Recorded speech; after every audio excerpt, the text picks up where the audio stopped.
Been a welcome sight to see rain in parts of KELOLAND over the last several days. Unfortunately, it's been a case of the haves and the have-nots instead of something more widespread and beneficial. Here's a look at what we've seen over the last 3 days. Portions of southeastern KELOLAND, especially in northwestern Iowa, have seen a ½ inch to over an inch of rain.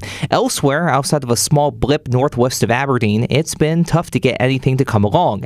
It's a different story, however, once we extend the time to the last 7 days. Northeastern KELOLAND all of a sudden looks much better than it did before. That's because the storms that moved through on the 30th of July are doing a lot of the heavy lifting there. Areas near Huron, Miller, Chamberlain, northern Nebraska, and the Black Hills also have a bit more to show, but for similar reasons. I mentioned before how there's more work to be done in the moisture department. Here's a look at July's rain for our 4 example cities. Notice how outside of 1 or 2 days, most of the month was rather dry. That includes a 3-week stretch in Sioux Falls where they received no measurable rain. This is why we need to look at the big picture for drought conditions and not just whether the lawns are green or not.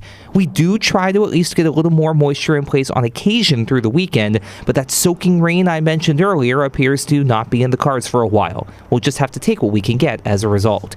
For KELOLAND Weather, I'm meteorologist Adam Rudd.